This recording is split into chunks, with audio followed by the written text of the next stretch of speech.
Supreme court के मुख्य न्यायाधीश श्री दीपक मिश्रा आईपीसी की धारा 377 की सुनवाई करने से पहले डॉक्टर जगदीश वाघेला द्वारा दी गई जनहित याचिका पर ध्यान देते हुए दलीलों को सुनते हुए दुनिया का कोई भी प्राणी आईपीसी की धारा 377 का उल्लंघन नहीं करता।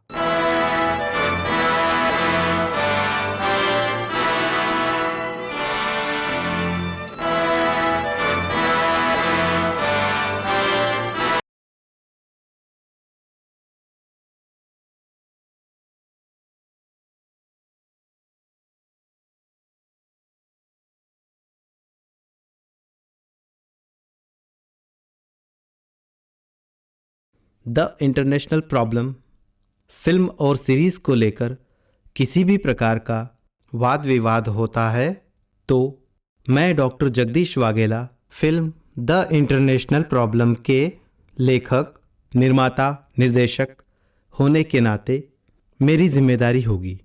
किसी भी प्रकार का वाद विवाद केवल मुंबई न्यायालय के अंतर्गत ही सुलझाया जाएगा।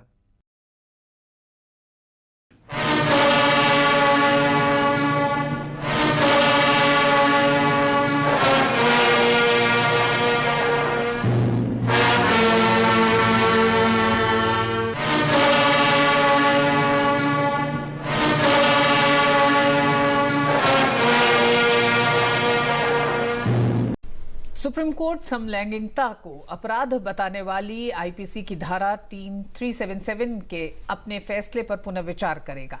सर्वोच्च न्यायालय ने मामले को मुख्य न्यायाधीश की अध्यक्षता वाली 3 सदस्यीय जजों की बेंच से बड़ी बेंच को पास भेज दिया है। सुप्रीम कोर्ट ने केंद्र सरकार को नोटिस भेजकर जवाब मांगा है। दो वयस्कों के बीच आपसी सहमति से बने समलैंगिक संबंधों को क्या अपराध के दायरे से बाहर रखा जाना चाहिए? अब इस मुद्दे पर सुप्रीम कोर्ट की संविधान पीठ विचार करेगी। कोर्ट आईपीसी की धारा 377 की संवैधानिक वैधता को बरकरार रखने के दिसंबर 2013 के अपने ही फैसले पर फिर से विचार करने के लिए तैयार हो गई है। चीफ जस्टिस दीपक मिश्रा की अध्यक्षता वाली 3 जजों की बेंच ने मामला बड़ी बेंच को सौंप दिया है। सुप्रीम कोर्ट ने क्या जजमेंट दिया है? और इस वक्त एक बड़ी खबर आ रही है। सुप्रीम कोर्ट के समलैंगिकता पर दिए गए फैसले पर केंद्र सरकार ने एक पुनर्विचार याचिका दाखिल की है। धारा 377 पर सुप्रीम कोर्ट में यह पुनर्विचार याचिका केंद्र सरकार की तरफ से दाखिल की गई है और सुप्रीम कोर्ट के आदेश को फिर से उस पर विचार करने की यह याचिका है। और समलैंगिकता पर सुप्रीम कोर्ट का जो सख्त रुख और रवैया था, तो केंद्र सरकार ने अब सुप्रीम कोर्ट से कहा है कि आप अपने फैसले पर पुनर्विचार करें, क्योंकि ये निजी मामला है। समलैंगिकता मतलब आपको अपनी मर्जी से अपना पार्टनर चुनने का अधिकार है।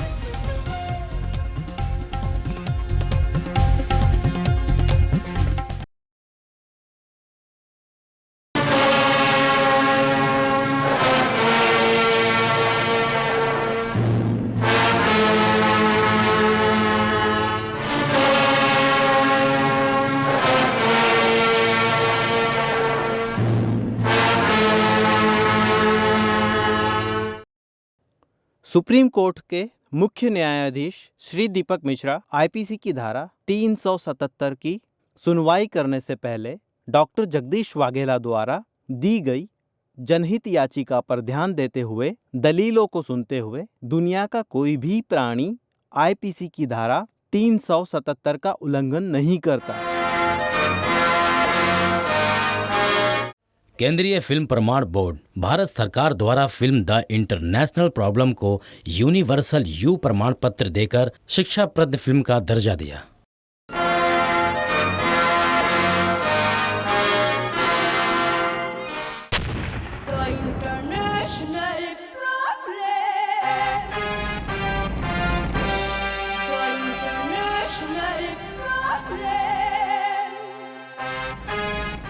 हाँ उदय जी, पूछिए, आप क्या पूछना चाहते हैं? डॉक्टर साहब, क्या होमोसेक्सुअल और लेस्बियन बीमारी ठीक हो सकती है? होमोसेक्सुअल कोई बीमारी नहीं है। हाँ, इन लोगों की मानसिकता का इलाज होना चाहिए। उनको उनके मर्द होने का एहसास दिलाया जाए, उनको उनके अंदर सोए हुए मर्द को जगाया जाए और उनको ये यकीन दिलाया जाए कि वो इस मुसीबत से ठीक हो जाएंगे, और अगर वो अपना पूरा इरादा पक्का कर लेते हैं तो एक दिन ऐसा आएगा कि वो इस मुसीबत से उनको छुटकारा मिल जाएगा, तो 100% वो ठीक होंगे।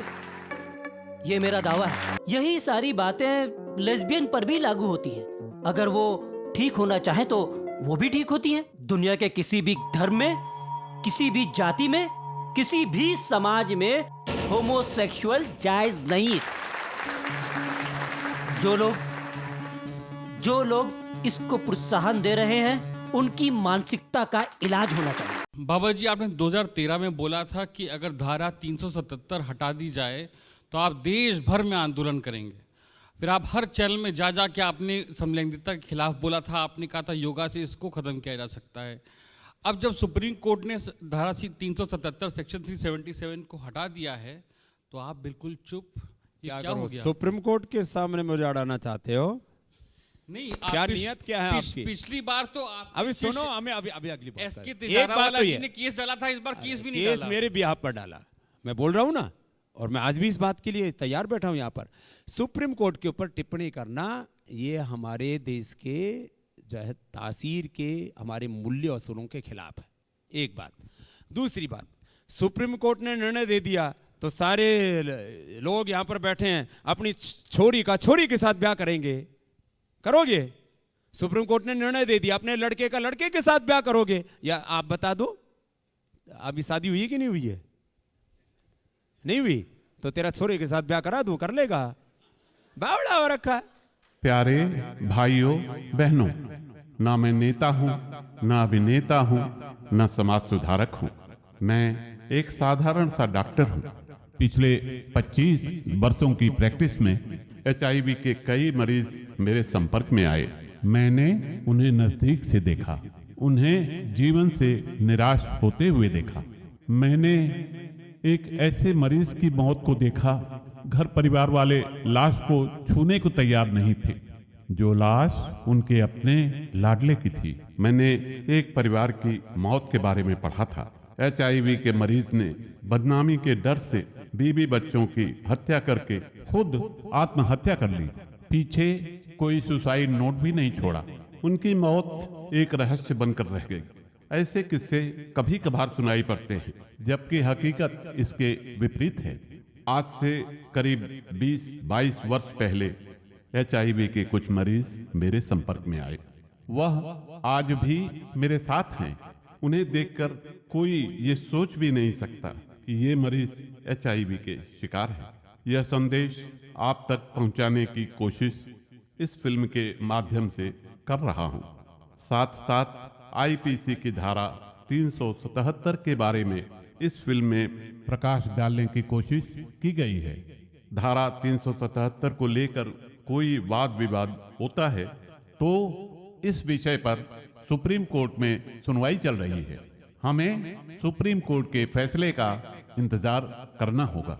आज इस समस्या ने अंतर्राष्ट्रीय रूप धारण कर लिया है, तभी तो ये इंटरनेशनल प्रॉब्लम कहलाती है। इस फिल्म से जो भी लाभ होगा वो HIV के मरीजों को सप्रेम भेंट।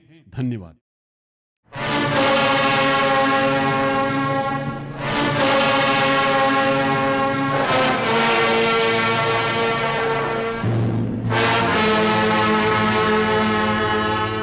This is the unique gift of Shri Educational Film. This film is being directed and produced by Dr. Jagdish Waghela.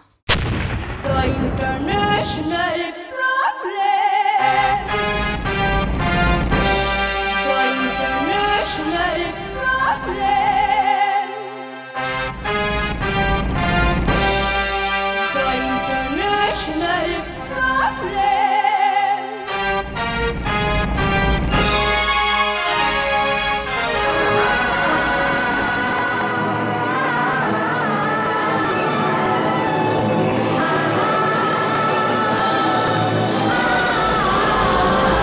The international problem. International problem.